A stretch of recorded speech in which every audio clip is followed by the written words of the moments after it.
আমার কাছে মনে হয় যদি কেয়ারটেকার থাকতো তবে গত যে দাবিদার প্রধানমন্ত্রী শেখ হাসিনা তাকে এইভাবে পালানো লাগতো না, তার দলকে এরকম মহা বিপদের মধ্যে ফেলার কোনো প্রয়োজন ছিল না। এবং বাংলাদেশে এত লুটপাট, সীমাহীন লুটপাট, গুম খুন রাহাজানি, এটা হতো বলে আমার কাছে মনে হয় না। ক্ষমতায় যাদের লক্ষ্য, ফ্যাসিবাদী যাদের লক্ষ্য, তারা হচ্ছে এই ভালো লোকটাকেও খারাপ বলতে ছাড়ে না, যেটি ওই শাহাবুদ্দিন সাহেব অথবা লতিফুর রহমানকে আমরা এই মানে মুখোমুখি। প্রথম কথার একটা পরিষ্কার করি, অন্তর্বর্তীকালীন সরকার বা তত্ত্বাবধায়ক সরকার যেটি ছিল ওটা অনেক আন্দোলন সংগ্রামের ফসল।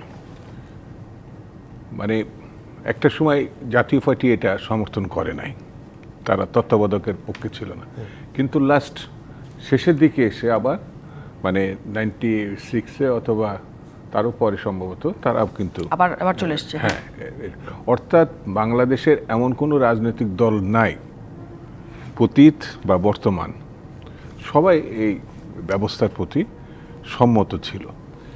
কিন্তু শুধুমাত্র রাজনৈতিক এবং ক্ষমতার প্রশ্নে এটাকে উদ্দেশ্যপূর্ণতভাবে আমরা সবাই জানি কোর্টকে ব্যবহার করে এটাকে বাতিল করা হয়েছিল এবং সংকটটা সেই বাতিলের মধ্য দিয়েই তৈরি হয়েছিল। তো সেই সংকটটা আমার কাছে মনে হয় যদি কেয়ারটেকার থাকতো তবে গত যে দাবিদার প্রধানমন্ত্রী শেখ হাসিনা তাকে এইভাবে পালানো লাগতো না, তার দলকে এরকম মহা বিপদের মধ্যে ফেলার কোনো প্রয়োজন ছিল না। এবং বাংলাদেশে এত লুটপাট, সীমাহীন লুটপাট, গুম খুন রাহাজানি, এটা হতো বলে আমার কাছে মনে হয় না।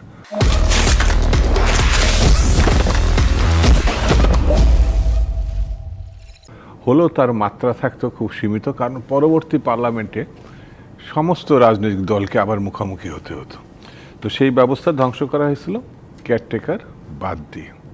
যেমন পাটোয়ারি একটা কথা বলল, এটা আমার কাছে সঠিক মনে হয়নি। সেটা হচ্ছে কেন বাতিল করা হয়েছে, অর্থাৎ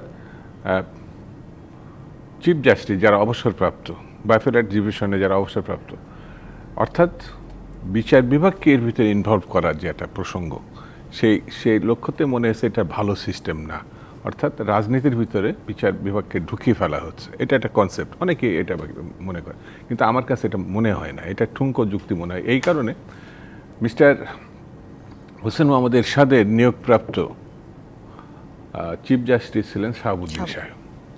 তা আমার কাছে মনে হয় ওই সময় সমস্ত রাজনৈতিক দল তাকে পছন্দ করেছিলেন। না না, আমি বলি, নিয়োগদাতাকে শুধু অপসারণই করেনি, গণঅভ্যুত্থানে তাকে সরিয়ে দিয়েছিল, পতন ঘটেছিল।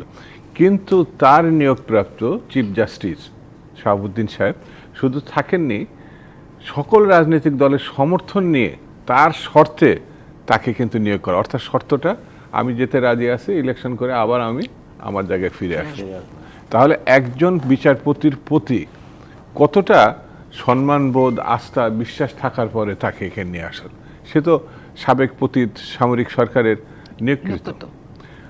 এই যে লতিফুর রহমান সাহেবের কথা উনি উল্লেখ করছেন, আওয়ামী লীগ নিয়োগ করছিল এবং তিনি সত্যিকারের একটা ভালো নির্বাচন করেছিলেন, যদিও নির্বাচনে পরাজয়ের কারণে তাকে বিশ্বাসঘাতক আর কি কি সব বলা হয়েছিল।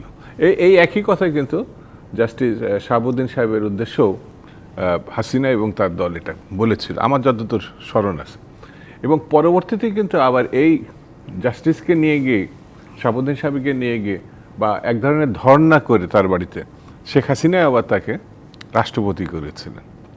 তো আমি কেন এই কথাটা বলছি, রাজনীতিবিদ যারা গণতন্ত্রের সঙ্গে সরে যায়, অর্থাৎ ক্ষমতায় যাদের লক্ষ্য, ফ্যাসিবাদী যাদের লক্ষ্য, তারা হচ্ছে এই ভালো লোকটাকেও খারাপ বলতে ছাড়ে না, যেটি ওই শাহাবুদ্দিন সাহেব অথবা লতিফুর রহমানকে আমরা এই মানে মুখোমুখি। আসলে তো আমরা তাদেরকে কেন আনছি হচ্ছে একটা ভালো কিছু করার জন্য, এবং এই ভালো কিছু তারা যে করতে পারে সেটা প্রমাণ করছে। কিন্তু সেই তখন যে অবস্থাটা ছিল সেটা শুধু রাজনৈতিক সিদ্ধান্ত ছিল, কিন্তু যখন একটা সাংবিধানিকভাবে সেটি আইনের ধারা হয়ে যায়, সংবিধানের অংশ হয়ে যায়, তখন শুধু রাজনৈতিক সিদ্ধান্তে কি সেটা পরিবর্তন, পরিমার্জন বা সংশোধন করা যায় কি? আমি ওই জায়গায় আসতে চাইছিলাম। জি জি। তো সেটি হচ্ছে এখন যে ঘটনা হয়েছে এটা নতুন পরিস্থিতি উদ্ভব ঘটেনি, সাংবিধানিক ধারাবাহিকতা। এখন অ্যাপিলেট ডিভিশন যেটা রায় দিয়েছেন সেটি আমি মানব কি মানব না, এটা কিন্তু ব্যাখ্যার কোনো ব্যাপার না। রাজনীতিবিদ, আইনবিদ যারা আছেন, তারা বিশেষজ্ঞ পর্যায়ে যারা আছে, সংবিধান বিশেষজ্ঞ, তারা এটা খুব সহজেই আলোচনা করে চট করে মন্তব্য করার দরকার নাই। আমি এই সরকার কর্তৃক নিয়োগপ্রাপ্ত অ্যাটর্নি জেনারেল, এই সরকার না থাকলে আমি থাকতে পারবো না। এই বিবেচনা নিয়ে যদি কেউ কথা বলে অ্যাটর্নি জেনারেল, এটা ব্যাখ্যাটা ভুল, তাহলে কি দাঁড়াবে? ওই সব বিষয়গুলো, যেমন এই সরকার নিয়োগপ্রাপ্ত কেয়ারটেকার, সব দলের আলোচনার ভিতর থেকে কেয়ারটেকার হয়েছিল। এই সরকার হয়েছে কিনা, সংবিধানে ক্লাস করে কিনা, আমি চট করে এত দ্রুত মন্তব্য করব কেন? আমি সবেমাত্র রায়টা আসলো, দেখি, বুঝি, জানি। আমি তো এই সরকারের অসাধুতা বা তাকে আমি সন্দেহ করছি না। সকল রাজনীতি দল এই সরকারকে সাপোর্ট করছে, কিন্তু 4 মাসেও যে একটা দিনের কথা উল্লেখ করতে পারে না, যে মাসের কথা উল্লেখ করতে পারে না, যে বছরের কথা উল্লেখ করতে পারে না, অ্যাবস্ট্রাক্ট কবিতার মতো দুর্বোধ্য কবিতা বলে, সেটা আমি কিভাবে নিব? এটা তো একটা প্রশ্ন থাকছে।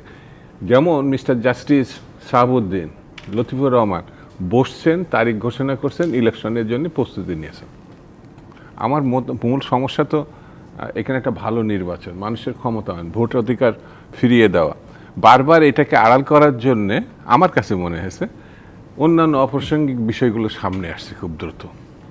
আমি ওটা করব, তার সঙ্গে লাগোয়া যে ঘটনাগুলো সেগুলো করব, কিন্তু সেটার দিকে আমি যাচ্ছি না।